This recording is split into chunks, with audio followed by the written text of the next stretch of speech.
Namaste to one and all. Welcome back to another session of Science at Your Tips. Today here in this session, we are going to learn about the next topic of our lesson light, that is spherical mirrors. To understand about this topic, spherical mirrors, let us take a spoon. You may be wondering why we are discussing about spoon. Because here in this spoon we have the shapes which we are going to discuss about the mirrors. Now, when you are eating food, when you are taking some food with the help of the spoon, so this part in which the food is taken, that is the part in which the food is held, that part we can call it as the concave shape. Concave shape. And the other part opposite to that is known as convex shape. Convex. Now, here, these mirrors, spherical mirrors, we are having two types. As we have seen, concave and convex based on their shape. Means here what we have to say, spoon is a convex or concave. It is having both the shapes. Then how to identify that the mirror is a concave or convex? We have to see the reflecting surface. So, spherical mirrors are of two types, concave and convex. Concave mirror will have the reflecting surface curved inwards. Convex mirror will have the reflecting surface curved outwards. Okay, means we are going to draw this concave or convex mirror in a particular manner, like I want to draw the concave mirror. So what I'll do, here I'll draw some curve, and after that I'm going to draw some lines here showing that this part is having the coating, that is opaque. So reflecting surface is present on the curved part. This curve is inwards. Towards the mirror it is having the curve. Now, if I want to draw the convex mirror, what I have to do here, I am going to draw like this, and any shape you can draw, means curve you are going to draw. You can draw left curve or right curve, whatever is there, like D or C curve, but you are going to show the reflecting surface like this. Okay. So, reflecting surface is outwards, convex mirror. Reflecting surface is inwards, it is known as a concave mirror. Now, here we learn some important terms to understand these spherical mirrors. They are center of curvature, focus, principal axis, pole, focal length, and also radius of curvature. One by one we'll learn about these, whatever the terms are there, that we'll learn, so that it will be helpful for us when we are drawing the ray diagrams. Now let us start this. First one, center of curvature. So to understand this, what I'll do, I am drawing some concave mirror. Concave shape I have drawn. Now this concave shape, whatever I have drawn, it seems like a part of a circle. Means as I have drawn on a paper, you may be thinking like it is a part of a circle. If it is a mirror, this mirror is a part of a sphere. Okay. Now what I'll do, I am going to complete this. I am going to complete this mirror. Then what we are going to get? We are going to get a form of a circle. In this circle, we are going to have a center. So this center can be called as a center of curvature. Center of curvature is the center of the sphere from which the mirror is made.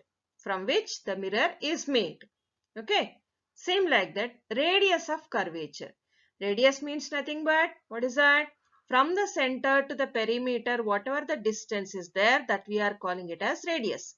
Half of the diameter. Half of the diameter is nothing but the radius. So, radius of curvature is nothing but radius of the sphere from which the mirror is made. Radius of the sphere from which the mirror is made. That is known as radius of curvature. Okay. Then, pole. What is this pole? Pole means it is the center of spherical mirror. Now I am taking a concave mirror. Here at the center, only concave mirror. Center we have, this center we can call it as a pole. If you are taking a convex mirror, we have a center, that is called as a pole. So we are not going to complete this sphere, but instead of that, whatever the mirror is there, the center part we are going to take That center part we can call it as a pole. Then principal axis. Principal axis. So this is a straight line which is passing through the center of curvature and also pole. Center of curvature we have here. Now I am taking center of curvature for this here. Through this, whatever the line is passing, this line we can call it as a principal axis. So the line which is going to pass through the pole and also center of curvature can be called as a principal axis. Okay, then you can see here we have the two mirrors, convex and also concave. In convex mirror, we have all the parts, that is center of curvature, pole, principal axis. Even in the concave mirror also you can see pole, center of curvature, principal axis. Even you can see radius of curvature in both the mirrors. Observed.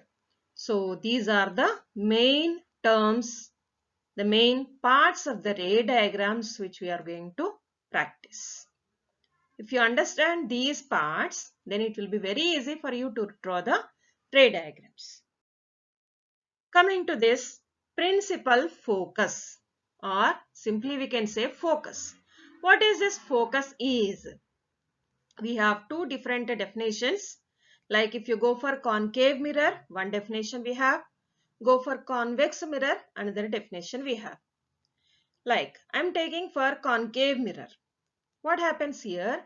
Whenever the light rays are going to fall onto the concave mirror, if they are parallel to each other, if the incident rays are parallel to each other, then all of them are going to meet at one particular point. That point we can call it as a focus. The point we can call it as a focus. Wherever these all incident rays after falling onto the concave mirror, again they will reflect back. These reflected rays will meet at one particular point. That point we can call it as a focus.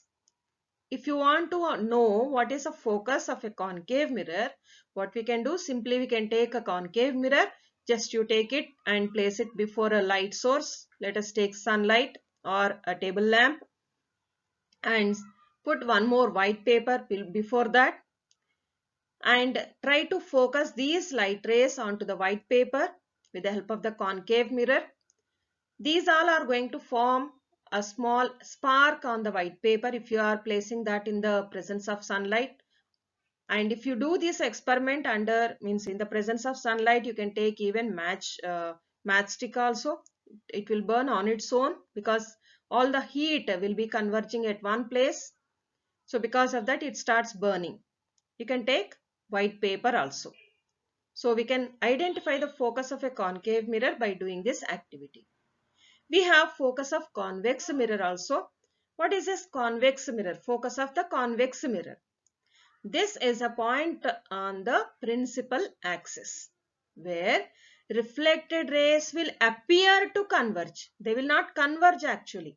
Every time we have to remember, concave mirror is a converging mirror because all the reflected rays are going to meet at one particular point.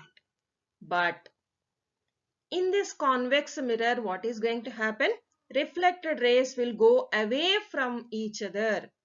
They are not going to meet but appear to converge, as we have seen in our previous topics also, real image and virtual image. Really, if they are meeting, really if they are intersecting, actual intersection seems to be intersected, apparent intersection. Like that, here also we have reflected rays appear to converge.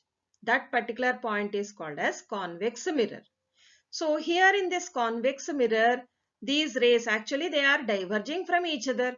But what we'll do, we'll extend the rays with the help of the dotted line. It seems that they are going to meet at one particular point. That point we can call it as a focus. Then what is this focal length? Focal length is nothing but very simple. This is the distance between pole and principal focus. That is nothing but focus. Simply we can say focus. So between focus and pole, Let us take some alphabets. P and F, whatever the distance is there. P means pole, focus means, F means focus. So between these two, whatever the distance is there, that distance we can call it as, focal length. Then one more thing we have, a very simple and very important one, that is radius of curvature will be of double to the focal length. Focal length value, if you have 2 centimeters, then radius of curvature will be 4 centimeters. Radius of curvature, before we have seen, what is that? If you have a center of curvature, from center of curvature to the perimeter of a sphere, like from the mirror to the center of curvature, whatever the distance is there, that is the radius of curvature. Now, here we have seen what is focus, what is focal length. Just multiply that focal length with 2, you will get radius of curvature. Okay, that is about radius of curvature, focal length, principal focus. Then, if you want to draw the ray diagrams, we have to follow some rules and regulations. What are those rules and regulations? Now I have a concave mirror. Concave mirror I have here, and the incident ray is coming from a from infinity, it is traveling onto the concave mirror. So what happens here? It will be generally parallel to the principal axis. You can observe this this incident ray here. This is the incident ray we have. This incident ray is parallel to the principal axis. Whenever it falls onto the concave mirror, after inciding on the concave mirror, it will reflect back. That reflected ray will go through the focus. And in the case of convex mirror, it will be diverging. It seems that it is going through the focus, because whenever it is diverging, what we'll do? We'll draw with the help of a dotted line. Backwards we are going to come here. So it seems like it is diverging. It is going through the focus. Because they are diverging, what we'll do? We'll draw a dotted line back towards the focus. So in the concave mirror, it will go through the focus. In convex mirror, it means here, I mean to say reflected ray. When the incident ray is parallel to the principal axis, reflected ray will go through the focus. And if incident ray is parallel to the principal axis, in the case of convex mirror, it seems like going through the focus. Okay, same like what we have seen, real and virtual. It seems like, here also the same thing. Then one more rule, second rule. First rule is when the incident ray is parallel, it will go through the focus. In the case of concave mirror, it seems like going through the focus in the case of convex mirror. Second rule, the ray passing through the focus. After the reflection, the reflected ray will emerge parallel to the principal axis. If any ray is going through the focus, in the case of concave mirror, after the reflection, that reflected ray, whatever is formed, it will emerge out parallel to the principal axis. Coming to convex mirror, if any incident ray seems like going through the focus, after touching the convex mirror, reflected ray will be parallel to the principal axis. So here you can see the incident ray after touching the surface of convex mirror, again it will come out forming a parallel ray. Parallel reflected ray is formed, which is parallel to the principal axis. That is the second rule. Then coming to the next rule, if any ray is passing through the center of curvature, after reflection, reflected ray will come back along the same path. There is no change. Means if any incident rays falling onto the concave mirror, again it will come back. Reflected ray also will it is going to superimpose on the incident ray. Now here we have concave mirror. Here incident ray is falling onto the center of this concave mirror. Again it will come back in the same path. It will come back in the same path. That is going to happen here. Okay. And coming to the convex mirror, if you see, here also we have the same thing.